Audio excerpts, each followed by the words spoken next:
નમસ્કાર, આપ જોઈ રહ્યા છો ગુજરાતની number 1 news channel news 18 Gujarati. આપણું ગુજરાત સાથે હું છું સિદ્ધાર્થ ધોળકિયા।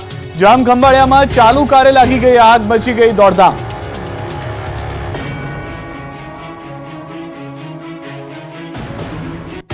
દ્વારકાના જામ ખંભાળિયામાં ચાલુ કારે આગ લાગતા અફરાતફરી મચી ગઈ। જામ ખંભાળિયા હાઈવે પર ગોરિંજા ગામે સીએનજી કારમાં પરિવાર જઈ રહ્યો હતો ત્યારે પાછળથી પૂરપાટ આવતી કાર આ પરિવાર માટે કાળ બની। બેફામ આવતી કાર પાછળથી ટક્કર મારી। આ ટક્કર એટલી જોરદાર હતી કે આગળ જતી કાર થોડીવારમાં ભડભડ સળગી ઉઠી।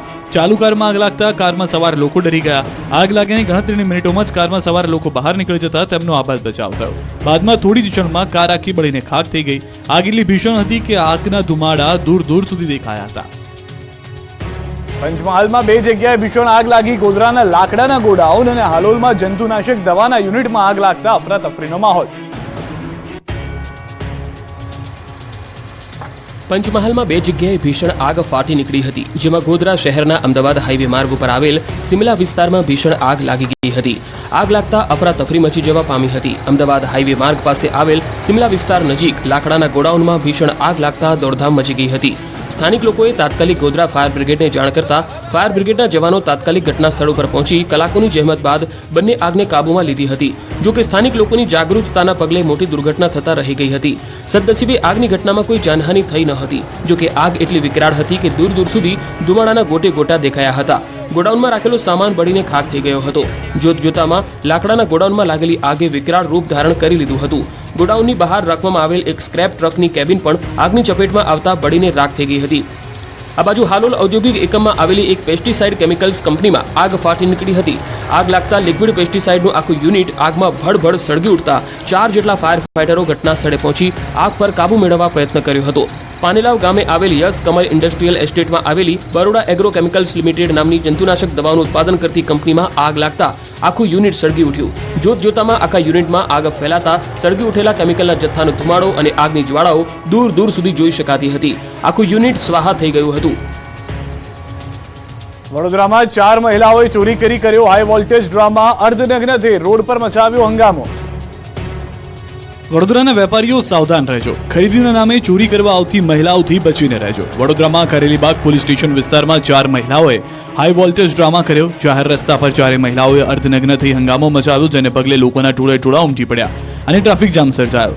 દાવો છે કે આ મહિલાઓ એક દુકાનમાં ચોરીના ઈરાદે ઘૂસી જતી હતી, જ્યાં દુકાનદારે તેને ચોરી કરતા રંગે હાથે ઝડપી લીધી। જે બાદ મહિલાઓએ તમાશો કર્યો, રોડ પર કપડાં કાઢી હંગામો મચાવ્યો। આ દરમિયાન કેટલાક લોકોએ મહિલા પર હાથ પણ ઉઠાવ્યો। સમગ્ર ઘટનાનો વિડીયો સામે આવ્યો। બીજી તરફ બનાવની જાણ થતાં પોલીસની ટીમ ઘટના સ્થળે પહોંચી અને આ મામલો થાળે પાડ્યો। હાલ આ સમગ્ર મામલે પોલીસે વધુ તપાસ શરૂ કરી છે। ગીર સોમનાથમાં ગેરકાયદેસર બાંધકામ સહિતના દબાણો હટાવવા સતત બીજા દિવસે પણ મેગા ડિમોલિશન। યાત્રાધામ ગીર સોમનાથમાં સતત બીજા દિવસે દબાણકર્તાઓ પર દાદાનું બુલડોઝર ચાલ્યું। સતત બીજા દિવસે સરકારી જમીન પચાવી પાડનારાઓ પર બુલડોઝર ફરી વળ્યું। ગીર સોમનાથના સોમનાથ નજીક દબાણ હટાવવાની કામગીરી સતત બીજા દિવસે પણ યથાવત રહી। સોમનાથ મંદિરે જતા હમીરજી ગોહિલ સર્કલ આસપાસથી સોમનાથ મંદિર તરફ જતા રસ્તા પર તમામ ગેરકાયદેસર દબાણો દૂર કરવાની કામગીરી કરવામાં આવી। શનિવારે સોમનાથ મંદિર પાછળના ભાગે મેગા ડિમોલિશન હાથ ધરાયું હતું। ડિમોલિશનમાં મોટી સંખ્યામાં પોલીસનો કાફલો હાજર રહ્યો। સોમનાથ પાટણ વિસ્તારમાંથી 30 પાકા મકાન અને 145 ઝૂંપડા મળી કુલ 20 વીઘા જમીન પરથી દબાણ દૂર કરાયું હતું। તો રવિવારે હમીરજી સર્કલથી સોમનાથ મંદિર સુધી રોડ પર બંને બાજુ આવેલા 44 દુકાનો દબાણ દૂર કરવાની કામગીરી હાથ ધરાઈ। વહેલી સવારે મામલતદાર, કલેક્ટર, જિલ્લા પોલીસ વડા, ડીવાયએસપી સહિત ઉચ્ચ અધિકારીઓ ઘટના સ્થળે પહોંચી ગયા। દબાણ હટાવવાની કામગીરી હાથ ધરવામાં આવી, જેમાં 2 ડીવાયએસપી, 9 પીઆઈ, 20 પીએસઆઈ, 450 પોલીસ અધિકારીઓ, ડેપ્યુટી કલેક્ટર, 5 મામલતદાર, 30 નાયબ મામલતદાર, 12 રેવન્યુ તલાટી અને 18 ક્લાર્ક અધિકારી વહેલી સવારથી ગેરકાયદેસર દબાણ હટાવવા માટે ઉતરી પડ્યા હતા। બુલડોઝર ફેરવી લગભગ 3 હેક્ટર જેટલી જમીનમાં ગેરકાયદે રીતે કરાયેલું બાંધકામ તોડી પાડવામાં આવ્યું। બોટાદમાં ભર શિયાળે ચોમાસા જેવા દ્રશ્યો સામે આવ્યા। પાઇપલાઇનમાં ભંગાણ થતા 30 ફૂટ ઊંચા ફુવારા ઉડ્યા। બોટાદમાં ખમીદાણા ગામ નજીક ભર શિયાળે ચોમાસા જેવા દ્રશ્યો સર્જાયા। તંત્રની બેદરકારીના કારણે પીવાના પાણીની લાઇનમાં ભંગાણ સર્જાતા રોડ પર પાણીની રેલમછેલ થઈ। રોડ પર જાણે નદી વહેતી હોય તેવા દ્રશ્યો સામે આવ્યા। મહીપરિયેજ યોજનાની પીવાના પાણીની પાઇપલાઇનમાં ભંગાણ થતા 25 થી 30 ફૂટ ઊંચા પાણીના ફુવારા જોવા મળ્યા હતા। પાઇપલાઇનમાં ભંગાણ થતા 1000 લીટર પાણીનો વેડફાટ થયો। નાવડાથી બોટાદ તરફ જતી પીવાના પાણીની પાઇપલાઇનમાં ભંગાણ થતા આસપાસના ખેતરો અને રોડ પાણી થઈ ગયા। લાખો લીટર પાણીના વેડફાટ બાદ તંત્ર જાગ્યું। પાઇપલાઇનના સમારકામની કામગીરી હાથ ધરાઈ। દ્વારકામાં દરિયાકાંઠે અડધા ડૂબેલા ઊંટ પર લોકોને બેસાડી સવારી કરાવાઈ, તંત્ર મૌન। વડોદરાની હરણી હોનારત બાદ પણ તંત્ર જાગ્યું નથી. વધુ એક વખત તંત્રની ગંભીર બેદરકારી જોવા મળી. દ્વારકા ખાતે ગોમતી ઘાટમાં ઊંટ પર પ્રવાસીઓને બેસાડી સવારી કરતા હોવાનો વિડીયો જોવા મળ્યો. દ્વારકામાં ગોમતી નદી અંદર ઊંટ સવારી કરતા નજરે પડ્યા છે. ઊંટ માલિકો પૈસાની લાલચે લોકોના જીવ જોખમમાં મૂક્યા છે. હજારોની સંખ્યામાં યાત્રિકો દર્શન કરવા માટે આવતા હોય છે, ત્યારે યાત્રાધામ દ્વારકાના ગોમતી નદી અંદર ઊંટ સવારી કરી લોકોએ પણ પોતાના જીવને જોખમમાં મૂક્યા. મહત્વનું છે કે દરરોજ ગોમતી ઘાટ પર લાખો લોકો આવતા હોય છે અને સ્નાન પણ કરે છે. તેના કારણે ગોમતી ઘાટમાં કચરો અથવા તો કોઈ પણ ને અંદર જવા દેવામાં નથી આવતા. ત્યારે બીજી બાજુ ઊંટ અડધો ડૂબી જાય ત્યાં સુધી પાણીમાં પણ લોકોને સવારી કરતા હોવાનો વિડીયો સામે આવતા તંત્ર સામે પણ સવાલો ઊભા થયા છે. ઊંટ પર બેઠેલા પ્રવાસીઓ કોઈ કારણોસર નીચે પડે તો કોણ જવાબદાર, અને કોઈ દરિયામાં ડૂબી જાય તો કોણ જવાબદાર, તેવા પ્રશ્નો ઊભા થયા છે. પોલીસે આંખ આડા કાન કરી મોટી દુર્ઘટનાની રાહ જોતી હોય તે રીતે માત્ર તમાશો જ જોઈ રહી છે. વડોદરામાં હરણી હોનારત બાદ પણ સુરસાગર તળાવનું તંત્ર સુધર્યું નથી. સેફટી જેકેટ વગર બોટની સવારી કરતા નજરે પડ્યા. વડોદરામાં હરણી બોટ દુર્ઘટના બાદ પણ વડોદરા સુરસાગર તળાવનું તંત્ર પણ સુધર્યું નથી. હજુ પણ સુરસાગર તળાવમાં બેદરકારી દાખવવામાં આવતી હોવાનું સામે આવ્યું છે. સુરસાગર તળાવમાં કોઈ સેફટી વગર લોકો બોટિંગ કરતા નજરે પડ્યા છે. કલેક્ટરની મનાઈ છતાં સુરસાગર તળાવમાં જીવના જોખમે બોટિંગ કરવામાં આવી રહ્યું છે. બોટમાં 5 પૈકી માત્ર 3 લોકોએ જ લાઈફ જેકેટ પહેર્યું હતું. બાકીના 2 લોકો લાઈફ જેકેટ વગર જ જોવા મળ્યા. સ્થાનિકોએ આ અંગે પૂછતા બોટ માલિકે ઇન્સ્પેક્શનમાં આવ્યા હોવાનું રટણ કર્યું હતું. સુરસાગર તળાવમાં સદંતર બોટિંગ બંધ કરવા સામાજિક કાર્યકર્તાઓની માંગ ઉઠી છે. હાલ તો આ દ્રશ્યો જ બતાવી રહ્યા છે કે વડોદરામાં બોટ દુર્ઘટના પછી પણ તંત્ર હજુ નિંદ્રામાં છે. હજુ કેટલાક લોકોનો ભોગ લેવાયા બાદ જ જાણે તંત્ર જાગશે. 7મું પાસ મહેન્દ્રએ 20 રૂપિયામાં 66 લાખનું કૌભાંડ કરી નાખ્યું. આરટીઆઈ એક્ટિવિસ્ટની સીઆઈડી ક્રાઇમે કરી ધરપકડ. માત્ર ધોરણ 7 સુધી ભણેલા આ છે મહેન્દ્ર પટેલ, જેમના ઘરમાંથી સીઆઈડી ક્રાઇમને 1,46,00,000 રૂપિયા મળ્યા. મહેન્દ્ર અત્યંત ખતરનાક કૌભાંડી નીકળ્યો. તેણે 2016 થી લઈને અત્યાર સુધીમાં 66 લાખ રૂપિયાનો તોડ કર્યાનો આરોપ છે. વાત કંઈક એવી છે કે આરટીઆઈ એટલે કે માહિતી માંગવાના અધિકારો તેણે દુરુપયોગ કર્યો. 20 રૂપિયા ભરીને સ્કૂલ વિશે આરટીઆઈની માહિતી માંગી. બાદમાં એ માહિતીના આધારે સ્કૂલ સંચાલકને ડરાવ્યા. સ્કૂલમાં નાની મોટી કોઈ ખામી શોધીને સંચાલકોને કહ્યું કે મને રૂપિયા આપો, નહીં તો હું તમારી શાળા બંધ કરાવી દઈશ. ડરી ગયેલા સ્કૂલ સંચાલકોએ કટકે 66 લાખ રૂપિયા મહેન્દ્રને આપી દીધા. મહેન્દ્ર ગાંધીનગરમાં આલિશાન ઘરમાં રહે છે. 3 માળના બંગલામાં મોજ કરે છે. જોકે સુરતના એક સ્કૂલ સંચાલક પ્રવીણ ગજેરાની ફરિયાદ બાદ સીઆઈડી ક્રાઇમે મહેન્દ્રને દબોચી લીધો. તપાસમાં સામે આવ્યું છે કે મહેન્દ્ર તોડ કરવા માટે ગવર્મેન્ટ ઓફ ગુજરાત લગાવેલા સ્ટીકરવાળી ગાડી લઈને જે તે શાળાએ જતો હતો. આશંકા છે કે મહેન્દ્રએ માત્ર સુરત જ નહીં પરંતુ અન્ય શહેરમાં પણ શાળા સંચાલકોને દબડાવીને તોડ કર્યો હતો. જોકે સાથે એ પણ સવાલ છે કે જો શાળા સંચાલકો દૂધે ધોયેલા હતા તો તેમણે 66 લાખ કેમ આપી દીધા. સાબરકાંઠામાં ખુલ્લેઆમ ટ્રાફિક નિયમના ઉડ્યા ધજાગરા.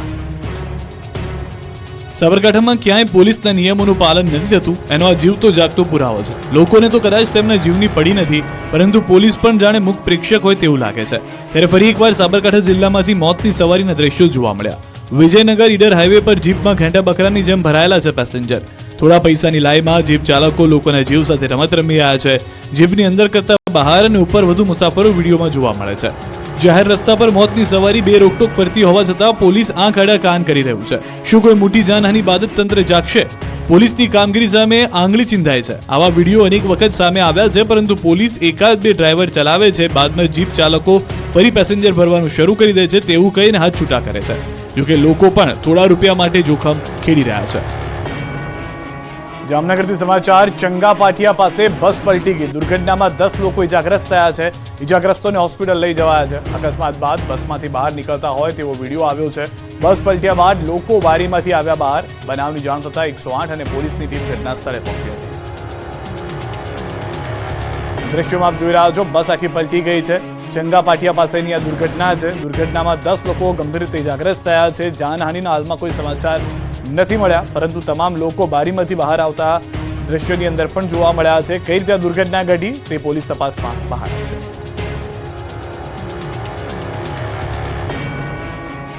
ઠંડી ગાયબ થવા લાગી. હવે રેઇનકોટ રાખજો તૈયાર, આફતના થશે મંડાણ.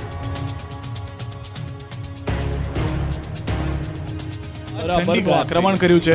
શિયાળો તેની ચરમસીમાએ છે, ત્યારે ખેડૂતો માટે માઠા સમાચાર આવ્યા છે. 3 દિવસ બાદ ઠંડી ગાયબ થઈ જશે અને માવઠાના થશે મંડાણ. હવામાન નિષ્ણાંત અંબાલાલ પટેલે ખેડૂતોના જીવ અદ્ધર થઈ જાય તેવી આગાહી કરી છે. અંબાલાલ પટેલના અનુમાન મુજબ જાન્યુઆરીના અંતમાં ઠંડી ઘટી જશે અને માવઠાના મંડાણ થશે. 27 જાન્યુઆરીથી વાતાવરણમાં પલટો આવશે અને 31 જાન્યુઆરી સુધી માવઠું તબાહી મચાવશે. ભારે વેસ્ટર્ન ડિસ્ટર્બન્સને કારણે વરસાદ પડશે. માવઠાની અસર કચ્છ, પૂર્વ ઉત્તર ગુજરાતમાં થઈ શકે છે. તો ફેબ્રુઆરી અને માર્ચમાં પણ માવઠું પીછો નહીં છોડે. 15 ફેબ્રુઆરી બાદ વરસાદ પડી શકે છે. ફેબ્રુઆરીમાં બેવડી ઋતુનો અનુભવ થશે. જાન્યુઆરીના અંત ભાગમાં તો ઠંડી ગાયબ થઈ ગયો તો એવું જણાશે, કારણ કે આ સ્થિતિમાં માવઠા જેવું સર્જન થવાની શક્યતા રહે છે. બીજી તરફ ફેબ્રુઆરી માસમાં રેકોર્ડ બ્રેક ઠંડી પડશે. ડિસેમ્બર, જાન્યુઆરી પડી નથી એવી ઠંડી ફેબ્રુઆરીમાં પડશે. ફેબ્રુઆરીમાં ઠંડીનો 2 થી 3 રાઉન્ડ જોવા મળશે. ફેબ્રુઆરીના પ્રથમ સપ્તાહે ઠંડીનો પ્રકોપ જોવા મળશે. તો 12-13 ફેબ્રુઆરીએ ફરી ગુજરાતમાં ઠંડીનો મારો રહેશે. ફેબ્રુઆરીમાં ઠંડીનો રાઉન્ડ આવી શકશે અને આ ફેબ્રુઆરીનો રાઉન્ડ જે છે એ લગભગ ડિસેમ્બર, જાન્યુઆરી માસમાં ઠંડી નથી આવી તેવી ઠંડી હવે જાન્યુઆરીના અંતમાં, ફેબ્રુઆરીની શરૂઆતમાં અને ફેબ્રુઆરી માસમાં આવશે. નડિયાદમાં ખેડૂતોના હકનું સબસિડીવાળું ખાતર રીપેકિંગ કરીને ઊંચા ભાવે વેચાવાનું કૌભાંડ ઝડપાયું. એક તરફ ખેડૂતો ખાતર માટે રઝળી રહ્યા છે, ખાતર માટે ધક્કા ખાઈ રહ્યા છે, તો બીજી તરફ ખેડૂતોના હક પર કૌભાંડીઓએ તરાપ માર્યાનું સામે આવ્યું. ખેડાના નડિયાદમાં ખાતરનું મહાકૌભાંડ સામે આવતા ખળભળાટ મચી ગયો. નડિયાદના સલૂન ગામે ખાતરના મહાકૌભાંડનું ગોડાઉન મળી આવ્યું. સલૂનના ગોડાઉનમાં પોલીસે રેડ પાડતા ખેડૂતોના હકનું સબસિડીવાળા ખાતરનો જથ્થો મળી આવ્યો. તપાસમાં સામે આવ્યું કે ખેડૂતના હકની સબસિડીયુક્ત ખાતરને રીપેકિંગ કરીને બમણા ભાવમાં વેચાતા હતા. ગોડાઉનમાંથી યુરિયા ખાતરની કોથળીઓ અને યુરિયા ખાતરનો પાવડર ભરેલી પ્લાસ્ટિકની કોથળીઓ તથા અન્ય કોથળીઓ મળી આવી હતી. સબસિડીના ખાતર પર અન્ય લેબલ મારીને પેક કરી દેવામાં આવતું અને બાદમાં તેને બમણા ભાવે વેચી દેવામાં આવતું હોવાનું ધ્યાનમાં આવ્યું. યુરિયા ખાતરના 1 ગુણના 305 રૂપિયા ચૂકવવામાં આવતા. આ રીપેકિંગ કરેલું ખાતર નવસારી અને ચીખલી બાજુમાં આવેલી કંપનીઓમાં મોકલવામાં આવતું હતું. આ યુરિયા ખાતરની 1 ગુણના રૂપિયા 305 અને જો લાલ કણવાળું હોય તો તેના 1 ગુણના 290 લેખે ચૂકવવામાં આવતા હતા. ખાતરના સેમ્પલો એકત્રિત કરી પૃથ્થકરણ માટે મોકલાતા નિમકોટેડ યુરિયા સબસિડીયુક્ત ખાતર હોવાનું બહાર આવ્યું. આ મામલે પોલીસે સલૂન ગામે યુરિયા ખાતરની મંડળી ચલાવનાર સહિત 3 સામે ફરિયાદ નોંધી કાયદેસરની કાર્યવાહી કરી છે. પોલીસે જાતે ફરિયાદી બની આણંદના સલમાન સલીમ મંસૂરી, સલૂનના વિપુલ ચૌહાણ અને હર્ષિલ પટેલ એમ 3 શખ્સો સામે ગુનો નોંધી કાયદેસરની કાર્યવાહી હાથ ધરી છે. ગુજરાતમાં દારૂ ઘુસાડવાનો નવો કિમિયો આવ્યો સામે. રાજકોટ પોલીસ પણ ચોંકી ઉઠી. ગુજરાતમાં પોલીસની રહેમ નજર હેઠળ બેફામ દારૂની રેલમછેલ થઈ રહી છે. દરેક બોર્ડર પરથી દારૂ ગુજરાતમાં બેરોકટોક ઘૂસી રહ્યો છે. ત્યારે રાજકોટમાંથી ટ્રકમાંથી દારૂ પકડાયો છે. જે જગ્યાએથી દારૂ પકડાયો તે જાણીને પોલીસ પણ ચોંકી ગઈ હતી. બુટલેગરોએ પોલીસથી બચવા માટે દારૂ ઘુસાડવાનો નવો કિમિયો સામે આવતા પોલીસ પણ માથું ખંજવાળતી રહી. કેમ કે રાજકોટના ગોંડલ ચોકડી નજીક આજી ડેમ પોલીસે ટ્રકમાંથી દારૂ ઝડપી પાડ્યો છે. આરોપીઓએ ટ્રકની નીચે દારૂખાનું બનાવ્યું, જેનો ઉપયોગ દારૂની હેરાફેરી માટે કરતા હોવાનું સામે આવ્યું. ટ્રકની નીચે બનેલા ચોરખાનામાંથી 618 બોટલ દારૂ પોલીસે જપ્ત કર્યો. પોલીસે દારૂના જથ્થા સાથે 2 આરોપીઓની ધરપકડ કરી છે. પીપાવાવમાંથી પેટ્રોલ, ડીઝલ, ડામરનું મોટું રેકેટ ઝડપાયું. અમરેલીના પીપાવાવમાં ચોકડી પર આવેલી ગ્રાઉન્ડ હોટલ પર સ્ટેટ મોનિટરિંગ સેલે દરોડા પાડી ડીઝલ, પેટ્રોલ અને ડામર ચોરીના મોટા રેકેટનો પર્દાફાશ કર્યો. સ્ટેટ મોનિટરિંગ સેલે ઘટના સ્થળેથી 12,550 લીટર ડીઝલ, 300 લીટર પેટ્રોલ અને 19 ટન જેટલા ડામરના જથ્થા સહિત કુલ 34,70,000 થી વધુનો મુદ્દામાલ જપ્ત કર્યો. સ્ટેટ મોનિટરિંગ સેલના દરોડામાં electric water motor, blower, pipe સહિત સામગ્રી જપ્ત કરવામાં આવી છે. સાથે જ 3 આરોપીને પણ ઝડપી લીધા છે, જ્યારે અન્ય 3 આરોપી ફરાર છે. આરોપીઓ પીપાવાવ પોર્ટમાંથી આવતા ટેન્કરમાંથી પેટ્રોલ, ડીઝલ કાઢી લેતા હતા. આ ડામર રાજસ્થાનમાં સપ્લાય કરાતો હતો. હાલ આ સમગ્ર મામલે વધુ તપાસ હાથ ધરાઈ છે. બીજી તરફ સ્ટેટ મોનિટરિંગ સેલની કાર્યવાહીથી અમરેલી પોલીસ પર સવાલો ઉઠ્યા છે. પાટણના સાતલપુરમાં કેનાલ બની મુસીબતની કેનાલ. સરકાર દ્વારા ખેડૂતોનું હિત વિચારી સમયસર સિંચાઈનું પાણી મળી રહે અને પાક ઉપજ સારી મળે તેવી આર્થિક રીતે સદ્ધર થાય તે હેતુથી નર્મદા કેનાલો બનાવી છે. પરંતુ આ જ નર્મદા કેનાલ અધિકારીઓની બેદરકારીને કારણે ખેડૂતો માટે આફત સમાન બનવા પામી છે. રાધનપુર અને સાતલપુર વિસ્તારમાં છેલ્લા ઘણા દિવસોથી અવારનવાર કેનાલમાં ક્યાંક ગાબડા અને ઓવરફ્લો થવાની ઘટનાથી ખેડૂતોને પાક નુકસાની વેઠવી પડી રહી છે. સાતલપુરના દાત્રાણાથી વોવા ગામે પસાર થતી કેનાલ ઓવરફ્લો થતા જીરું, ઘઉં અને એરંડા વાવેલું 10 થી વધુ ખેતરોમાં પાણી ફરી વળતા ખેડૂતોને પડતા પર પાટું જેવો ઘાટ ઘડાયો. ખેડૂતોએ ઘણી આશા સાથે મોંઘા ભાવના બિયારણ લાવી ખેડ ખાતરનો ખર્ચ કર્યો અને બરાબર પાક તૈયાર થવામાં હતો તેવામાં જ કેનાલ ઓવરફ્લો થતા કેનાલનું પાણી ખેતરોમાં ફરી વળતા પાક પાણીમાં ગરકાવ થઈ જતા જીરું, ઘઉં, એરંડા, અજમા સહિતના પાકનું સોથ વળી ગયો અને ખેડૂતોની હાલત દયનીય દશામાં મુકાઈ જવા પામી છે. કેનાલની સફાઈ અને મરામત માટે વર્ષે લાખો રૂપિયાનો ખર્ચ કરવામાં આવે છે. લાખો રૂપિયાની ગ્રાન્ટ ફળવાય છે, પરંતુ તેમ છતાં સાંતલપુર, રાધનપુર વિસ્તારમાં કામ માત્ર કાગળ પર જ હોય તેવું લાગી રહ્યું છે. સુરેન્દ્રનગરના ખેડૂતો કપાસની ખેતી કરી સંકટમાં મુકાયા. ભાવ ન મળતા આવ્યો રડવાનો વારો. સુરેન્દ્રનગર જિલ્લામાં કપાસની ખેતી કરતા ખેડૂતો સંકટમાં મુકાયા છે. ભાવ સારા ન મળતા ખેડૂતોને માથે ઉઠીને રડવાનો વારો આવ્યો છે. ખેડૂતોને હાલ કપાસના ખૂબ જ નીચા ભાવ મળતા હાલત કફોડી બની છે. સુરેન્દ્રનગર જિલ્લામાં અંદાજે 4 લાખ હેક્ટર જમીનમાં કપાસનું વાવેતર થયું હતું અને ખેડૂતોને કપાસના ઊંચા અને સારા ભાવ મળવાની આશા હતી. પરંતુ શરૂઆતના 2-3 મહિનામાં ખેડૂતોને કપાસના ભાવ પ્રતિમણ અંદાજે રૂપિયા 1400 થી 1450 સુધી મળતા ખેડૂતોએ કપાસ વેચવાનું શરૂ કરી દીધું હતું. ગત વર્ષની સરખામણીમાં ભાવ ઓછા મળવાથી ખેડૂતોએ કપાસ વેચવાનું બંધ કરી દીધું. છતાં કપાસના ભાવો વધવાને બદલે ક્રમશઃ ઘટતા ગયા અને પ્રતિમણ રૂપિયા 1450 થી 1500 સુધી ઘટીને હાલ રૂપિયા 1150 થી 1200 જેટલા નીચા થઈ જતા ખેડૂતોની હાલત વધુ દયનીય બની છે. કપાસ વેચવાને બદલે ઘરમાં સંગ્રહ કરી રાખતા ખેડૂતો આર્થિક રીતે પાયમાલ થઈ ગયા છે અને ખેડૂતોને રૂપિયાની જરૂર છે. ત્યારે સારા ભાવ મળે તેવી માંગ ઉઠી છે. જો ખેડૂતોને પોષણક્ષમ ભાવ નહીં મળે તો આગામી દિવસોમાં ખેડૂતોની હિજરત કરી અન્ય ધંધો કે રોજગાર તરફ વળવું પડે તેવા દિવસો આવી શકે છે. બનાસકાંઠાના 8762 ખેડૂતોને નુકસાનીના વળતર પેટે 11 કરોડ ચૂકવવા કોર્ટે વીમા કંપનીને કર્યો આદેશ. બનાસકાંઠા જિલ્લામાં વર્ષ 2018માં દુષ્કાળ પડતા મોટા પ્રમાણમાં ખેતી પાકોને નુકસાન થયું. જે તે સમયે વીમા કંપનીઓ દ્વારા ખેડૂતોને ખૂબ જ ઊંચું વળતર ચૂકવવામાં આવ્યું હતું. જેથી વાવ તાલુકાની 66 જેટલી મંડળીઓએ અલગ અલગ રીતે ન્યાય મેળવવા ગ્રાહક સુરક્ષા કોર્ટના દરવાજા ખખડાવ્યા હતા. જિલ્લા ગ્રાહક તકરાર કમિશનમાં કેસ ચાલી જતા ખેડૂતોને 9% સાદા વ્યાજ સાથે નુકસાનનું વળતર 60 દિવસમાં ચૂકવવા આદેશ કરવામાં આવ્યો છે. બનાસકાંઠા જિલ્લાના 8762 ખેડૂતોને વળતર પેટે 11 કરોડ રૂપિયા કોર્ટે ચૂકવવાનો વીમા કંપનીને આદેશ કર્યો છે. ખેડૂતોને વળતર ચૂકવવા આદેશ થતા ખેડૂતોમાં ખુશીની લહેર છવાઈ. કોંગ્રેસમાં વધુ એક ભંગાણ. અમદાવાદ કોંગ્રેસ પાર્ટીમાં વધુ એક રાજીનામું. અમદાવાદ જિલ્લા કોંગ્રેસ પ્રમુખ બળવંતસિંહ ગઢવીનું રાજીનામું. પક્ષના તમામ હોદ્દાઓ પરથી આપ્યું રાજીનામું. આવતીકાલે ભાજપનો કેસરીઓ ધારણ કરશે. ગુજરાત ઓબીસી ચેરમેન ઘનશ્યામ ગઢવી પણ ભાજપમાં જોડાઈ શકે છે. કોંગ્રેસ પ્રવક્તા સંજય ગઢવી પણ જોડાઈ શકે છે ભાજપમાં. વિચરતી વિમુક્તિ જાતિઓની પ્રદેશ સમિતિના સેલના પ્રમુખ જશવંત યોગી પણ ભાજપમાં જોડાશે. પ્રદેશ અધ્યક્ષ CR પાટીલની વિશેષ ઉપસ્થિતિમાં આવતીકાલે બપોરે 12 કલાકે વિવિધ સમાજના આગેવાનો, વિવિધ પાર્ટીના પૂર્વ હોદ્દેદારો, જિલ્લા તાલુકા પંચાયતના પ્રમુખ સદસ્યો સહિતના લોકો કેસરીઓ કેસ ધારણ કરશે. હાઈ પ્રોફાઇલ લોકસભાની ભરૂચ બેઠક પર આ વખતે જામશે ત્રિપાંખીયો જંગ. થશે દિગ્ગજ ઉમેદવારો વચ્ચે કાંટેકી ટક્કર. ભરૂચ લોકસભામાં ત્રિપાંખીયો જંગ છે. ભરૂચ લોકસભામાં ત્રિપાંખીયો જંગ છે. જી હા, ભરૂચના સાંસદ મનસુખ વસાવા એકદમ સાચું બોલ્યા. વર્ષ 2024 લોકસભાની ચૂંટણીમાં ભરૂચની બેઠક પર આ વખતે ત્રિપાંખીયો જંગ જામવાનો છે. આ બેઠક પર ભાજપ, કોંગ્રેસ અને આમ આદમી પાર્ટી વચ્ચે થશે કાંટાની ટક્કર. કેમ કે લોકસભાની ચૂંટણીને ગણતરીના મહિનાઓ બાકી છે, ત્યાં જ ભરૂચ બેઠકને લઈ રાજકારણ ભર શિયાળે ગરમાયું છે. ભરૂચ લોકસભા બેઠકને લઈ કોંગ્રેસ અને આપ વચ્ચે કોઈ ગઠબંધન હજુ સુધી થયું નથી. થોડા દિવસ પહેલા આમ આદમી પાર્ટીના અધ્યક્ષ અરવિંદ કેજરીવાલે ખુદ આ બેઠક પરથી ડેડિયાપાડાના ધારાસભ્ય ચેતર વસાવા લડશે તેવી જાહેરાત કરી દીધી છે. જે બાદ કોંગ્રેસે પણ પોસ્ટર વોર શરૂ કર્યું છે. આ બેઠક પર ચૂંટણી લડવા માટે કોંગ્રેસના દિગ્ગજ નેતા અહેમદ પટેલની પુત્રી મુમતાજ પટેલે અનેકવાર ઈચ્છા વ્યક્ત કરી છે. હવે અહેમદ પટેલના પુત્ર ફૈઝલ પટેલના પોસ્ટરો પણ લાગી ગયા છે. ફૈઝલે ચૂંટણી પ્રચાર પણ શરૂ કરી દીધો છે. એટલે કે કોંગ્રેસ ફૈઝલ પટેલ કે મુમતાજ પટેલને અહીંથી ઉતારી શકે છે.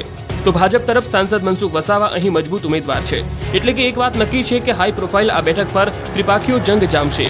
ત્યારે મનસુખ વસાવાએ દાવો કર્યો કે ત્રિપાંખીયો જંગ પણ જીતશે તો ભાજપ જ. ત્યારે આદિવાસી વોટ બેંક ધરાવતી આ બેઠક પર કોણ બાજી મારશે તેના પર સૌ કોઈની નજર રહેશે. ક્રિકેટના રંગમાં રંગાયા સીએમ ભૂપેન્દ્ર પટેલ. મુખ્યમંત્રીનો આગવો અંદાજ, ફરી એકવાર કરી બેટિંગ.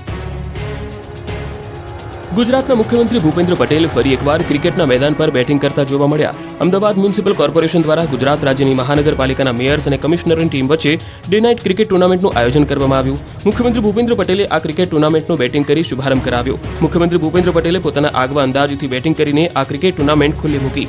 અગાઉ પણ સ્વર્ણિમ ગુજરાત MLA ક્રિકેટ લીગમાં મુખ્યમંત્રી બેટિંગ કરતા જોવા મળ્યા હતા. આ 5 દિવસ રમાનારી ટુર્નામેન્ટમાં અમદાવાદ, ગાંધીનગર, રાજકોટ, સુરત, વડોદરા અને જૂનાગઢ શહેરની મેયર્સ અને કમિશનર્સની ટીમો વચ્ચે મુકાબલો યોજાશે. આ ટુર્નામેન્ટની પ્રથમ મેચ ગાંધીનગર મેયર્સ અને અમદાવાદ મેયર્સ ટીમ વચ્ચે યોજાઈ હતી. મુખ્યમંત્રી સહિતના મહાનુભાવોએ તમામ ટીમના ખેલાડીઓને જીતની શુભેચ્છાઓ પાઠવી. વડોદરામાં 178 વર્ષ જૂની ઐતિહાસિક તોપનું પરીક્ષણ કરવામાં આવ્યું. વડોદરાનું આકાશ તોપની ગોળીઓથી ગુંજી ઉઠ્યું. એક બાદ એક તોપથી ગોળા ફૂટતા વડોદરા ધણધણી ઉઠ્યું. કેમ કે તોપનું પરીક્ષણ કરાયું હતું. છેલ્લા 180 વર્ષથી રણછોડરાય મંદિરના વરઘોડામાં તોપથી સલામી આપવામાં આવતી હતી, જેના પર છેલ્લા 29 વર્ષથી પોલીસ તંત્ર દ્વારા તોપ ફોડવા પર પ્રતિબંધ મૂકવામાં આવ્યો હતો. વડોદરાના રણછોડરાયજી મંદિરના પૂજારી જનાર્દન દવે 29 વર્ષથી પ્રતિબંધ ફરમાવાયેલ તોપની સલામી માટે કોર્ટમાં અરજી કરી હતી. છેલ્લા 29 વર્ષમાં બીજી વખત તોપનું પરીક્ષણ કરાયું હતું. વડોદરાના નવલખી મેદાન ખાતે આ ઐતિહાસિક તોપનું સફળતાપૂર્વક પરીક્ષણ કરવામાં આવ્યું હતું. વડોદરા કોર્ટના કમિશનર નેહલ દવે અને પોલીસ અધિકારીઓ અને એફએસએલની હાજરીમાં આ તોપોનું પરીક્ષણ કરવામાં આવ્યું હતું. ઐતિહાસિક તોપના સફળ પરીક્ષણ બાદ હવે રિપોર્ટ કોર્ટમાં રજૂ કરવામાં આવ્યો. બાદમાં મંદિરની ઐતિહાસિક 180 વર્ષ જૂની તોપનો ક્યાં અને ક્યારે ઉપયોગ કરવો તે અંગે યોગ્ય નિર્ણય કરવામાં આવશે. બનાસકાંઠામાં સમૂહ લગ્નમાં 9 દંપતીના પાયા સ્કૂટર. બનાસકાંઠાના પાલનપુરમાં સમૂહ લગ્ન સમારોહ યોજાયો. પ્રભુતામાં પગલાં પાડનાર નવયુગલને આયોજકો તરફથી અનેક ભેટ સોગાદ અપાઈ. 9 દંપતીને સ્કૂટર ભેટમાં અપાયા. પાલનપુર શહેરના લક્ષ્મીપુરામાં કડવા પાટીદાર સમાજનો સમૂહ લગ્ન પ્રસંગ યોજાયો, જેમાં સમાજના દાતાઓએ 2 હાથે દાનનો વરસાદ કર્યો. દાતાઓ તરફથી સમાજની દીકરીઓને કરિયાવરના ભાગરૂપે સ્કૂટર ગિફ્ટમાં અપાયા, જેને લઈ દંપતીએ ખુશી વ્યક્ત કરી. લક્ષ્મીપુરામાં કડવા પાટીદાર સમાજ દ્વારા આ 24મો સમૂહ લગ્નોત્સવ યોજાઈ રહ્યો છે. રાજકોટ જેલની કાળકોટરી રંગીન બની. અનેક ચિત્રોથી જેલની દિવાલો સુશોભિત કરાઈ. આમ તો જેલનું નામ પડે એટલે લોકોને જેલની કાળકોટરી યાદ આવે. જોકે રાજકોટની જેલની કોટડી પણ હવે રંગીન બની. સૌરાષ્ટ્રની સૌથી મોટી ગણાતી રાજકોટ મધ્યસ્થ જેલમાં મિશન સ્માર્ટ સિટી ટ્રસ્ટે વિશેષ આયોજન કર્યું. જેલની અંદર મોટી સંખ્યામાં ચિત્ર દોરવામાં આવ્યા. જેલમાં જનારા કેદીઓની જિંદગી ફરી રંગીન બને તેવા હેતુથી ચિત્રકારો દ્વારા જેલની વિવિધ દિવાલોને રંગવામાં આવી. જેલની આ દિવાલો પર 96 જેટલા ચિત્રકારોએ વિવિધ ચિત્રો કર્યા. 100 કરતાં વધુ ચિત્રો દોરી જેલની દિવાલોને સુશોભિત કરી નાખી. ચિત્રોમાં પેઇન્ટરો દ્વારા જેલના કેદીઓને વિવિધ મેસેજ આપવાનો પ્રયાસ કરવામાં આવ્યો. બ્લેક એન્ડ વ્હાઇટ દિવાલો પર ચિત્રો તૈયાર કરવા સાથે અમુક ચિત્રોમાં જેલની અંદરની દુનિયા પ્રસ્તુત કરવામાં આવી. જેલની અંદર લાઇબ્રેરી, ગૌશાળા, રસોડું, બેકરી સહિત અનેક જગ્યાઓને ચિત્રોના માધ્યમથી રજૂ કરવામાં આવી. આ પ્રેરણાદાયી ચિત્રોથી કેદીઓના જીવનમાં પરિવર્તન આવે તેવો પ્રયાસ ચિત્રકારો દ્વારા કરવામાં આવ્યો હતો. તંત્ર દ્વારા અને સમાજ સેવકો દ્વારા કરવામાં આવતા વિવિધ પ્રયાસો ત્યારે જ સાર્થક નીવડે કે જ્યારે ખરેખર કોઈ કેદીઓને જીવનમાં પરિવર્તન આવે. સુરતમાં એનિમલ લવર્સ માટે પેટલાથોન યોજાયું હતું. પશુ પક્ષીઓ અને પર્યાવરણ બચાવની થીમ પર વિશેષ ઇવેન્ટ. સુરતમાં પેટ્સ લવર માટે દર વર્ષે પેટાથ્લોનનું આયોજન કરી પાલતુ પ્રાણીઓ અને પક્ષીઓને આ દિવસે એકત્રિત કરવામાં આવતા હોય છે. ત્યારે આ વર્ષે પણ સુરતમાં પેટાથોનનું આયોજન કરવામાં આવ્યું હતું. છેલ્લા 8-9 વર્ષથી આ પ્રકારનું આયોજન કરવામાં આવે છે. ત્યારે આ વર્ષે પણ વેસુ વિસ્તારમાં VR મોલની વચ્ચે યોજાતી આ ઇવેન્ટમાં ખૂબ જ મોટી સંખ્યામાં એનિમલ લવર્સ જોડાયા હતા. આ ઇવેન્ટમાં 400 લોકો પેટ્સને લઈને ભાગ લેવા પહોંચ્યા, જ્યાં વિવિધ પ્રજાતિના શ્વાન, બિલાડી, અલગ અલગ પ્રકારના પક્ષીઓ, ઇગ્વાના પણ જોવા મળ્યા હતા. તેની સાથે જ વેટરનરી ડોક્ટર્સ પેટ્સની કઈ રીતે સાર સંભાળ રાખવી તે અંગે પણ વિનામૂલ્યે સલાહ આપવા માટે આવ્યા હતા. આ કાર્યક્રમમાં ત્યાં આવેલા લોકોને સીડબોલનું પણ વિતરણ કરાયું હતું, જેથી પર્યાવરણમાં પણ રક્ષા થઈ શકે. અલગ અલગ પ્રકારના ડોગ્સ આકર્ષણનું કેન્દ્ર બન્યા. અરવલ્લીના મોડાસામાં બાબા સાહેબની પ્રતિમાનું લોકાર્પણ. મોડાસાના રસ્તાઓ જય ભીમ, બાબા સાહેબ આંબેડકર જિંદાબાદથી ગુંજી ઉઠ્યા. બ્લુ રંગના ફ્લેગ સાથે લોકો ઉમટી પડતા મોડાસા બ્લુ રંગમાં રંગાયું, કેમ કે મોડાસામાં ડોક્ટર બાબા સાહેબ આંબેડકરની પ્રતિમાનું લોકાર્પણ કરાયું. આઇકોનિક બસપોર્ટ સર્કલ પર ડોક્ટર બાબા સાહેબ આંબેડકરના પ્રતિમાનું અનાવરણ કરવામાં આવ્યું. ભીમ સૈનિકોમાં ભારે ઉત્સાહ જોવા મળ્યો. પ્રતિમા અનાવરણ પહેલા સબલપુર સર્કલથી રાજલ બારોટના સુર સંગીત સાથે લાઈવ શોભાયાત્રા નીકળી આંબેડકર સર્કલે સંપન્ન થઈ. હજારોની સંખ્યામાં લોકો યાત્રામાં જોડાયા, તો બાઇક સાથે પણ યુવાનો યાત્રામાં સહભાગી બન્યા. ડીજેના તાલે લોકો ઝૂમ્યા. બાદમાં સાંસદ ડોક્ટર કિરીટભાઈ સોલંકી સહિત આગેવાનોએ બાબા સાહેબની પ્રતિમાને ખુલ્લી મૂકી. 10,000થી વધુની મેદની ઉમટી પડતા મોડાસાના રસ્તા ટૂંકા પડ્યા. પોલીસનો ચુસ્ત બંદોબસ્ત ગોઠવવામાં આવ્યો. રામ મંદિરના નિર્માણ કાર્યમાં કામગીરી કરવા બદલ મોતીલાલ પ્રજાપતિનું સન્માન. અયોધ્યા ખાતે ભવ્ય રામ મંદિરના નિર્માણ કાર્યમાં કામગીરી કરવા બદલ તાપીના બાજીપુરા ખાતેના મોતીલાલ પ્રજાપતિનું કચ્છી સમાજે વિશેષ સન્માન કર્યું. મોતીલાલ પ્રજાપતિને રામ મંદિરના ગર્ભગૃહમાં કામ કરવાનું સૌભાગ્ય પ્રાપ્ત થયું. રામ મંદિરના પ્રાણ પ્રતિષ્ઠા મહોત્સવ પૂર્ણ થયા બાદ મોતીલાલ પોતાના માતરે વતન પહોંચતા ગામ લોકોએ તેમનું સન્માન કર્યું. તાપીના બાજીપુરામાં કચ્છી પ્રજાપતિ સમાજ દ્વારા વિશેષ રીતે પુષ્પવર્ષા કરીને સન્માન કરવામાં આવ્યું. મોતીલાલ પ્રજાપતિએ રામ જન્મભૂમિ પર કામ કરવાનો તેમને જે અવસર મળ્યો છે તે બદલ ભાવ વિભોર થઈને પોતાની લાગણી વ્યક્ત કરી હતી અને પરિવાર અને સમાજનો આભાર વ્યક્ત કર્યો. અમદાવાદમાં દીકરાના પ્રેમની સજા માતા અને બહેનને મળી. નરાધમ પ્રેમિકાના પરિવારે સાસુ અને નણંદની હત્યાનો કર્યો પ્રયાસ. અમદાવાદમાં દીકરાના પ્રેમની સજા માતા અને બહેનને મળી. દીકરો પ્રેમ પામવા પ્રેમિકાને ભગાડીને લઈ ગયો તો પ્રેમિકાના ભાઈઓએ જીવતા સળગાવવાની હત્યાનો પ્રયાસ કર્યો. અમરાઈવાડી વિસ્તારમાં રહેતો યુવક પડોશમાં રહેતી પ્રેમિકા ભગાડી લઈ ગયો, જેથી યુવતીના પરિવારજનોએ યુવકની માતા અને તેના પરિવારને ધમકી આપી રહ્યા હતા. યુવકની માતા અને તેની દીકરી ઘરે સૂતા હતા ત્યારે યુવતીના ભાઈ, કાકા અને પિતરાઈ ભાઈ ઘરની બહાર આવીને તોડફોડ શરૂ કરી ચૂક્યા અને ત્યારબાદ બંને પર પેટ્રોલ છાંટીને જીવતી સળગાવી હત્યાનો પ્રયાસ કર્યો. અમરાઈવાડી પોલીસે ગુનો નોંધીને 2 આરોપીઓની ધરપકડ કરી છે. પકડાયેલા બંને આરોપીઓ ફાર્મસીના વિદ્યાર્થી છે. બહેન પ્રેમમાં અંધ થઈને પ્રેમી સાથે ભાગી જતા ભાઈઓએ બદલો લેવા માટે યુવકની માતા અને બહેનને મારી નાખવાનો પ્રયાસ કર્યો હતો. સુરતમાં રસ્તા પરથી જતી કિશોરીની છેડતી કરનાર આરોપી રાજસ્થાનથી ઝડપાયો. સુરતમાં આવારા તત્વો બેફામ બન્યા છે. 12 જાન્યુઆરીએ બાળકીની એક શખ્સે છેડતી કરી હતી, જેનો વિડીયો સોશિયલ મીડિયામાં વાયરલ થયો હતો. બદનામીના ડરથી બાળકીના પિતાએ ઘટનાના 12 દિવસ બાદ પોલીસ ફરિયાદ નોંધાવી. ઘટનાની ગંભીરતાને લઈને પોલીસે નરાધમને પકડવા અલગ અલગ ટીમ બનાવી. 36 કલાકમાં જ પોલીસે રાજસ્થાનના બાંસવાડા ખાતેથી આરોપીને ઝડપી પાડ્યો અને કોર્ટમાં રજૂ કરી 5 દિવસના રિમાન્ડ મેળવ્યા. આ અંગે વિડીયો વાયરલ કરનારના લોકોની પણ પોલીસ તપાસ કરશે. પોલીસે પોક્સકોની કલમ સાથે ઓળખ છતી થતા 2 બાબતે ગુનો નોંધ્યો છે. શ્રમિક ઇસ્મી કિશોરીની ખુલ્લેઆમ છેડતી કર્યાની ઘટના સીસીટીવીમાં કેદ થઈ છે. દ્રશ્યોમાં જોઈ શકાય છે કે છેડતી બાદ સોસાયટીમાંથી જઈ રહ્યો છે. સુરતમાં ટામેટા ન આપનાર પાડોશીની હત્યાથી ચકચાર. સુરતમાં રાત્રે શાક બનાવવા માટે એક પાડોશી બીજા પાડોશીના ઘરે ટામેટા માંગવા ગયો, પણ પાડોશીએ ટામેટા ન આપ્યા. આ જ વાતની અદાવત રાખી માંગવા આવનારે પાડોશીને છરીના ઘા ઝીકી દીધા. ગંભીર ઇજાને કારણે સારવાર મળે એ પહેલા જ પાડોશીનું મોત થયું. સુરત શહેરના લસકાણા વિસ્તારમાં બનેલી આ ઘટનાથી ખળભળાટ મચી ગયો છે. મૃતક વિદ્યાધર પાંડવ શ્યામલ અને હત્યારો બંને શ્રમિક છે અને આજુબાજુમાં જ રહેતા હતા. હત્યારાનું નામ કાળુ ગુરુ સંતોષ ગુરુ છે, જેની સરથાણા પોલીસે ધરપકડ કરી લીધી છે. સાબરકાંઠામાં તસ્કરોએ પહેલા દારૂની મહેફિલ માણી, પછી 3 ઘરમાં ચોરી કરી. સાબરકાંઠામાં તસ્કરોએ ફરી એકવાર તરખાટ મચાવ્યો છે. સાબરકાંઠાના ઈડરના મોહનપુરા સમર્થ બંગલોમાં 4 મકાનના તાળા તૂટ્યા છે. રાત્રિના સમયે જ્યારે મકાન માલિકો લગ્ન પ્રસંગમાં ગયા ત્યારે જ તસ્કરોએ બંધ મકાનને નિશાન બનાવ્યું અને ઘરમાં હાથ ફેરો કરી ફરાર થઈ ગયા. ચોરી કરવા આવેલા તસ્કરોએ પહેલા દેશી દારૂની મહેફિલ માણી, ત્યારબાદ ચોરીને અંજામ આપ્યો. સમગ્ર મુદ્દે ઈડર પોલીસે ગુનો નોંધી આરોપીને ઝડપી લેવા કવાયત શરૂ કરી છે. સોસાયટીમાં એક સાથે 4 મકાનોના તાળા તૂટતા લોકોમાં ફફડાટ ફેલાયો છે. સાથે જ પોલીસના નાઇટ પેટ્રોલિંગ પર સવાલો ઉઠ્યા છે. અમદાવાદના સરસપુરમાં આગ લાગવાની ઘટના બની છે. શારદા ઇન્ડસ્ટ્રીયલ એસ્ટેટમાં ભીષણ આગ લાગી. પ્લાસ્ટિકના ગોડાઉનમાં આગ લાગતા દોડધામ મચી. જોકે ફાયર બ્રિગેડની 4 ગાડી ઘટના સ્થળે પહોંચી આગને કાબૂમાં લેવા પ્રયાસ તેજ કરી દેવાયા છે.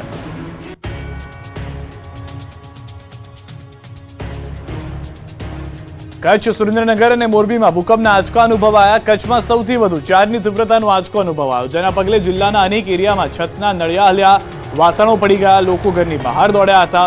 ભૂકંપનું કેન્દ્રબિંદુ પૂર્વ કચ્છના ગાંધીધામથી 43 કિલોમીટર દૂર નોંધાયું, જ્યારે મોરબી અને સુરેન્દ્રનગરમાં હળવા આંચકાનો અનુભવ થયો.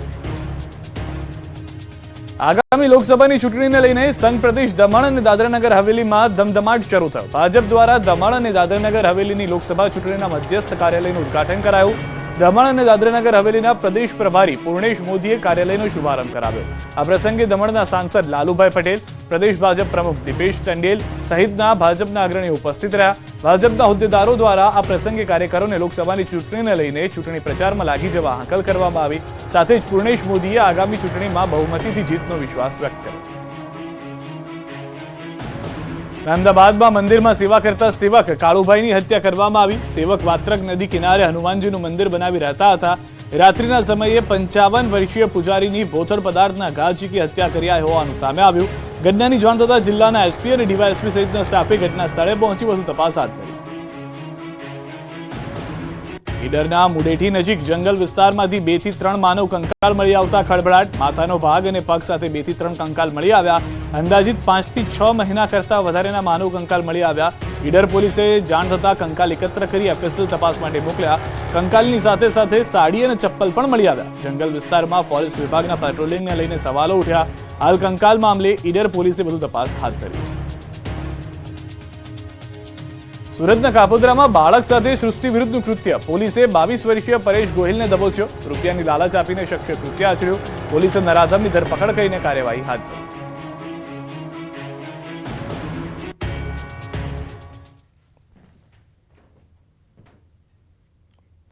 આપણું ગુજરાતમાં અત્યારે બસ આટલું. દેશ પ્રદેશની તમામ ખબરો માટે આપ જોડાયેલા રહો ગુજરાતની number 1 news channel news 18 Gujarati સાથે.